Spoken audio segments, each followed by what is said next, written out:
on a Beaver Chevy, Beaver Toyota Tuesday. We got to get to the college football playoffs. And we were all talking about them going into these games. We wanted drama. We wanted good play, Leon, and we got it, man. I'm going to question the play call, obviously, like the rest of Bama Nation is doing with what Alabama needed to do to come back and try and tie that game up.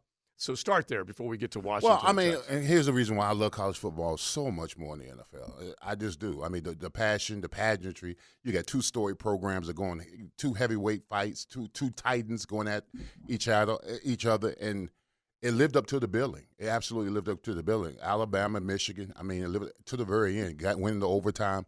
I mean, it was a battle interiorly in the trenches. It really was. It was won and lost inside in the trenches, and that's what I love so much about the game. They ran the ball effectively. Defense got after it.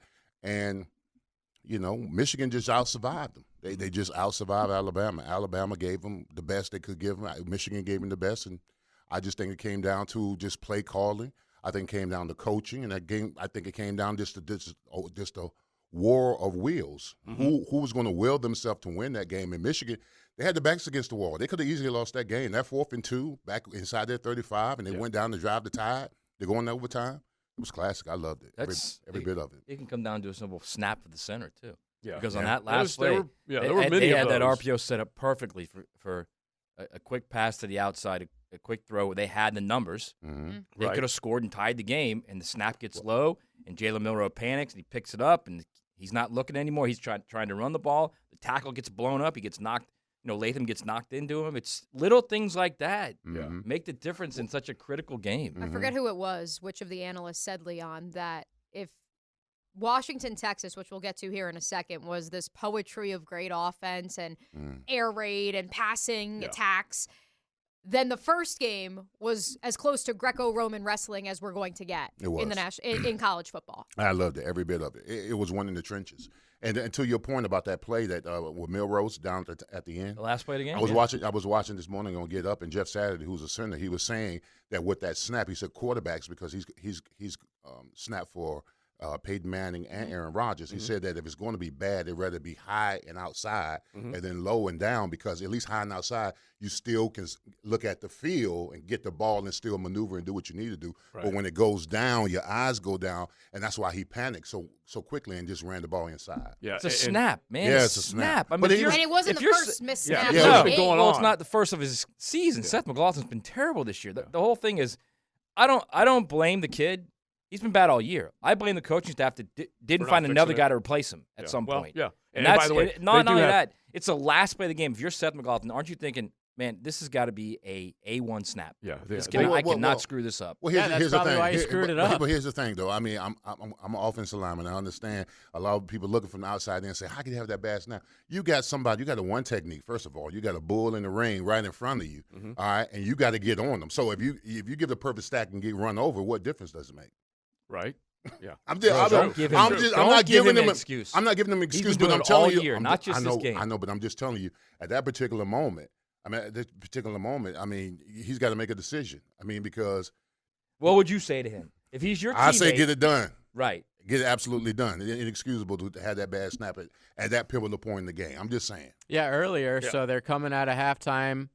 They're driving easily on Michigan. It looks like right all of momentum is turning to Alabama's side, and back-to-back terrible snaps ruin the drive. Ends the drive, ends momentum, gives Michigan all the momentum. Like if you think about the way the game unfolded, is that defensively, Michigan was winning the war.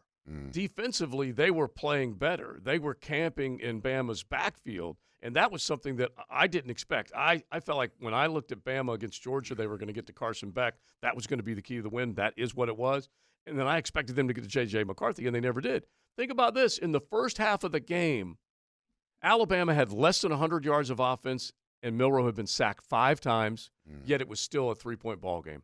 It was just a field goal ball game. And I'm thinking to myself, if you only are up 3 points and you've done all of that to Alabama in the first half of the ball game, then this game is completely up for grabs. What happens?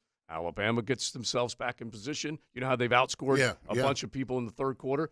Next thing you know, they're up by 2 scores, and then here comes Michigan again. Here's the thing that I thought. I mean, everybody thought what you just said, the Michigan, they had all this success against Alabama defensively, that in the second half, Alabama's going to make those adjustments to come out and just roll Michigan. I just thought that was going to have roll. But Alabama itself, it didn't make their adjustments. No. That bunch look that rotated down and stuff like that, it was there all day. It was there on the left side, it was on the right side, and Alabama didn't make any adjustment to it, which ended up being their Achilles heel, especially late when Michigan got that first down, and then when Michigan moved down the field. They didn't make those necessary adjustments, and then Alabama got exposed. They got formation to death. I mean, Michigan just literally just went formation, and Alabama couldn't communicate. You know, we heard the Jags 2 weeks ago. They got to communicate better. They had no idea what was going on in that game for probably 3.5 of the quarters of that game. It's also, and I think you have to admit this, and you can attest to this, Leon. They won the line of scrimmage, both offensively and defensively, Michigan. Mm-hmm. Yeah. They dominated the line of scrimmage. I was shocked that there was like a probably 12 to 16, 17-minute span there on offense for Michigan where they went away from Blake Corum. I'm like, what are you doing? Right. Run the ball. And then they finally realized in the fourth quarter, hey, let's run the ball. That really does sound like the Jags, by the way. Yeah, I mean, they realized, okay, let's run the ball now. And then they ran the ball, and there it was. Alabama the same way. They got away from Jace McClellan. And I have no idea why they did that. They just kept – it's like, all right, let's keep dropping back even though we can't protect him. Let's keep dropping back, keep getting him hit, keep getting sacked, keep putting ourselves in precarious situation. It was and odd, then when they did hand it off, they get like 7 yards. Right. You're like, Exactly. what the hell's Because going what was on? it? It was like 6 sacks on 8 dropbacks at one point, or something like some obscure number like that. Every time. Matt, if you could, and Leon, you can also chime in on this too, but I know, Matt, you were the one defending it off the top. We already have some Nooners, which, of course, you can get in on the conversation at 641-1010 on the text line brought to you by Lifetime Enclosures, who are already suggesting that final play is all on Tommy Rees. So if you could explain that. It was an RPO. Right. It was a simple RPO. They had it. They had it set up to the outside with a throw to the tailback to the outside. It was 3-on-3. All the tailback had to do was make a guy miss, which he had leverage on him because the Michigan defender was trailing. If you watch the play again, the Michigan defender was trailing. As long as those 2 guys out there, 2 wide receivers, make those blocks, that's a touchdown. It's a great play call, actually. And once the snap was bad, that ended everything. That screwed up. That's what RPOs are. It's got to be a perfect situation where the operation is right. Once one part of that operation doesn't work, look, here's you ready for this? You ready for Alabama's pass block grades in this game? Right tackle, J.C. Latham, 74.3. Right guard, 85.5. You're like, all right, that's not bad, but decent. Center, Seth McLaughlin, 42.9%. Oh, yeah. Left guard, 22.2%. Left tackle, 38.3%. So that's safe to say the left side was terrible. Left side. That's safe to say it's a line of scrimmage game. Oh, absolutely. And Michigan won the line of scrimmage. Absolutely. That's what, even if you look on that play, that last play, the right tackle got destroyed. He actually tripped up Milrose in that play. I mean, so whatever he was going to decide to do, that right tackle who had the angle block, which he was, you had to step down and then, make sure the guy, he got blown up. You can't let that happen. And that's a guy who's projected to go in the first round. Yeah. And on the opposite side, that's a 5-star freshman. Yeah, in exactly. Caden Proctor. Yeah, Wow. Proctor was, honestly, and he had played better as the season went along. And so I got to give it to Harbaugh and the Wolverines on the defensive side of the ball that they really played unbelievably well, better than I thought, because I thought that Alabama was cressing up, protection had been worked out, so on and so forth. All right, listen to Nick Saban. This is the quote on the final play, and I love this because it ties everything together. Quote, we called 3 plays. 1, they called timeout. 1, we called timeout. And the last one, that didn't work. The fact that it didn't work made it a really bad call. You know what I mean? But we called timeout because we had a bad look. We had a good look on the first one, and here's the, zinger. They must have known it. They must have known it. And then you pair that up with a shot. I don't even know who originally put it out, but Outkick was the one that I looked at, of Connor Stallions behind the Michigan bench as things were going along. And it just was classic that he surfaced once again as the guy who had been stealing signs, carving up video, and all this kind of stuff. Anyway, that was just the result, as Matt's talking about. The result was a terrible play call. Milroe had run once straight up before in the center, and they were able to move the masses of maize and blue, and he had the big run. And then let's not forget, they were very close with Burton to turning that into a score. Remember? Yeah. And then he ended up getting hurt. And so I come away with this thing going, I've got to give Jim Harbaugh credit for preparation, intensity, J.J. McCarthy playing smart ball, getting back to Blake Corum running the football. And Wilson, do you remember Wilson who drew the penalty flag on that block, on that big run? And it basically took away a lot of that offense that Michigan had created late. Such a stupid play. And then he made 2 huge plays at the end of this ballgame. You got to give him credit. That's the opportunity a kid gets, Leon, to get himself right back on the front page for a good thing. Well, that's how you redeem yourself, especially at that critical time. That block in the back was just terrible. Yeah. It didn't affect the play either way. No, I mean, no. he shouldn't have been done it, but he came back and redeemed himself. That's the important thing about the games of this magnitude, that you got to show and prove when you make a mistake like that. So it was good to see that. I was disappointed that we didn't have live footage of Connor Stallions being live streamed. Yeah, I know. He was, in fact, in the audience with Chase Winovich. Oh, look it up. Oh, yeah, that's what I was just saying. Yeah. On Outkick has a shot of him behind the really? bench. Oh, yeah. He is in the stands behind the bench, and he is right there in plain view. And he's smiling. He's embracing. Of course he's smiling. Yeah. And so he loves He also it. shaved his head. Yeah, and It he looks just like, at least. Well, he tried to go into witness That's protection. what you and do, then- yeah. Come When home, you try to come change home. Shaved his It's head all and good, saved Connor. and face, yeah. But like I was joking throughout the night. You know, they knew that, they saw that coming. You know, that type of stuff. But again, if people routinely steal signs and all that kind of stuff in the world of college football, in the world of sports for that matter, Michigan did enough to win this ball. Well, man, I wanted to ask you this question: this game was classic. It was a heavyweight fight all the way to the end. I mean, did the committee get it right? I mean, did they get the 2 best teams I was in thinking, there? I'm glad you said that Yeah. because I was thinking this last night. I think FSU with a healthy Jordan Travis could beat any of those 4 teams. No doubt in my mind. No doubt in my mind. But he wasn't healthy. Right. So you got you got the right The 4. absolute number one reason Florida State was left out, there is no other reason, is Jordan Travis's injury. That is the reason.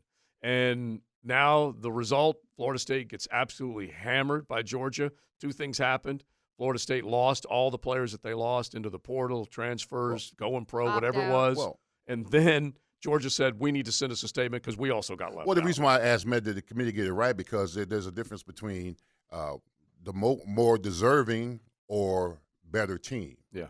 So I'm just saying, as far Better as team. better team. That's what it's always been. It's always been 4th best. It's never I mean, been because the most deserving. as deserving as Florida State should have been to get into the playoffs, I just believe that Alabama, without Jordan Travis, Alabama presented themselves as the better team, and that's why we got the game we got. Right, last you're not night. you're not in the playoff because you win every game. Yeah. Or Liberty would have been. If in it was Liberty 4 would have been in best, the though, playoff. Georgia would have been in there. Well, they still They didn't do best or deserving this time. right. Well, the problem was they were looking They at just one. did what we that's wanted arguable. to see. Yeah. True.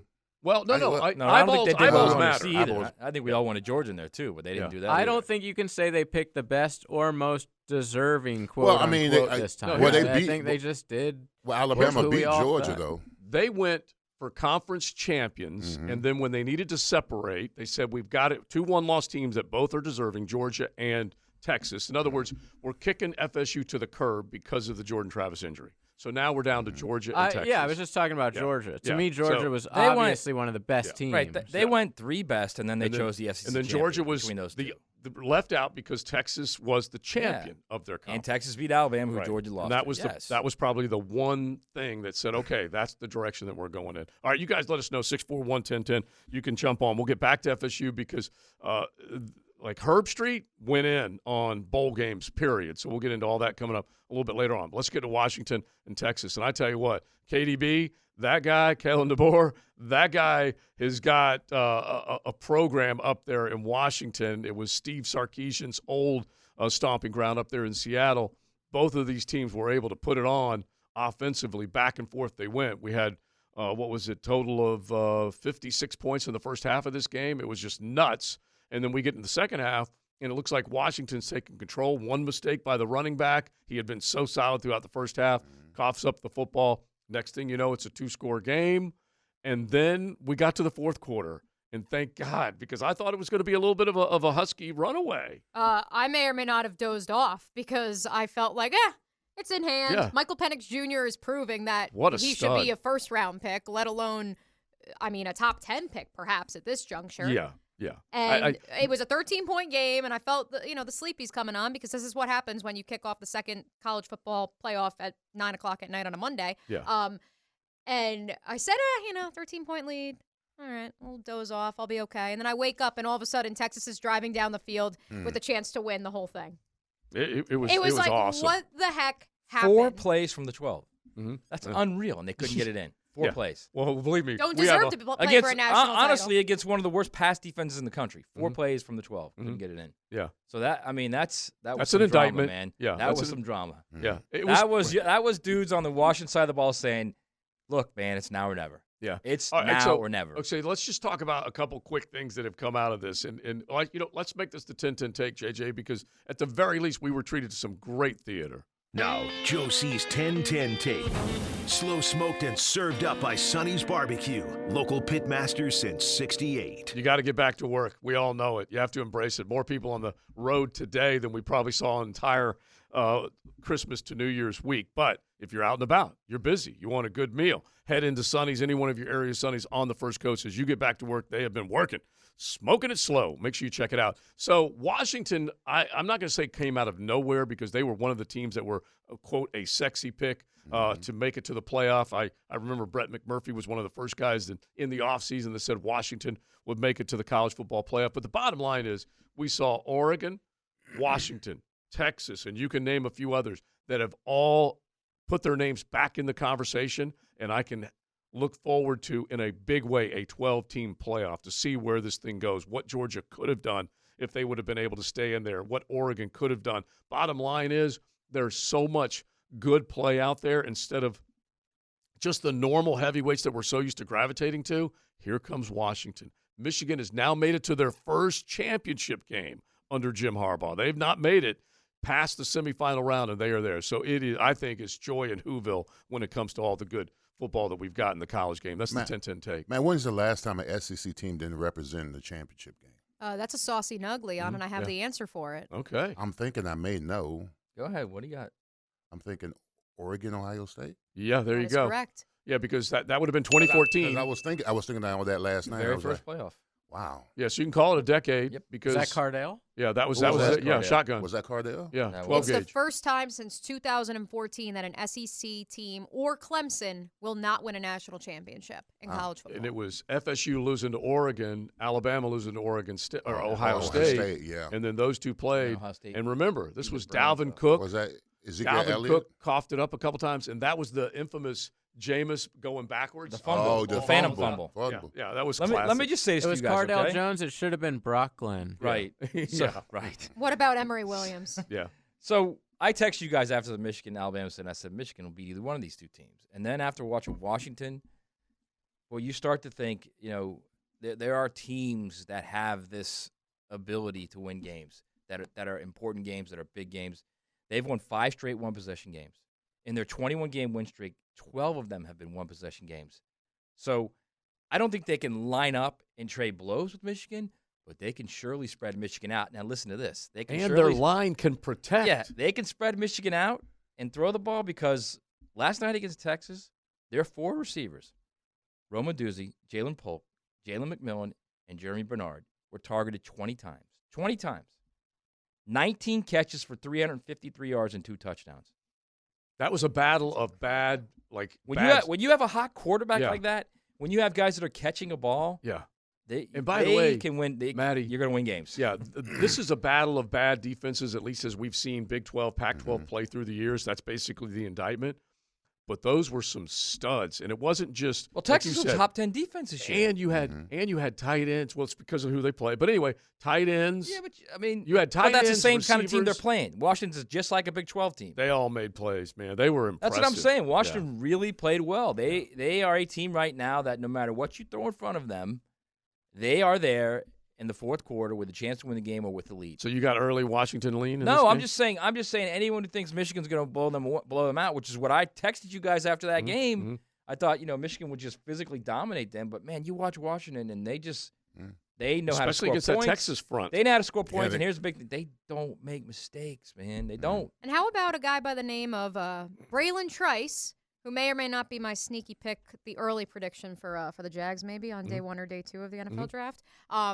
Because that's the thing that gets overlooked, I think, Matt. Between him, Muhammad on the back end, yes, Washington's defense is not as elite as Michigan's. It's not as elite as Georgia's, for all of the Georgia fans on the text line going crazy right now that they're one of the 4 best teams. We'll get to that argument later in the program. Washington has dudes on defense, and like you said, they're in the right place at the right time, and you cannot deny against a Texas offensive line, which was praised throughout the duration of the week, they got pressure consistently. They were in the backfield consistently. They were, and at the very least, they made plays when they had to. So they played a much better game than they had all year defensively. They were really good. Yes. And then it kind of fell apart in the fourth quarter. Washington Texas started getting hot. They started throwing the ball better. You were starting to get a little more confidence. Ewers had less than 150 yards going in the fourth quarter. Not a great night for him. He struggled. And then all of a sudden, he gets hot. He also they go right down the field. It's like I said earlier. Think about this. 4 shots from the 12. Yeah, I know. 4. Yeah. They had 4 chances to throw it in the end zone, and not one of them Especially was. with should the have prolific never had that offense. opportunity Yeah. because Right, the that bad guy injury gets thing. hurt. God, They have to terrible. waste a timeout. Like, that rule is really stupid. It'll be changed. A This offseason. team that antiquated. has the ball trying to run a timeout or trying to run the time down, and you force them to take a timeout. because their guy got hurt. Dumb. It's not their fault. Other X factor real quick before we take our first break. Xavier Worthy, 2 catches for 45 yards. A.D. Mitchell, 4 catches for 32 yards. Granted, 1 was a touchdown. For me, that is the biggest flaw in Texas's plan and Texas's execution against Washington last night. They did not have They a also defense got for away it. from the run, by the way. They were running on Washington. Got away from the run. But it was the fumble that made him gun shy after Yeah, that. It I really get was it. because Ford I was get it. balling. I get He it. really was. They All both right. were. All So right. was Blue.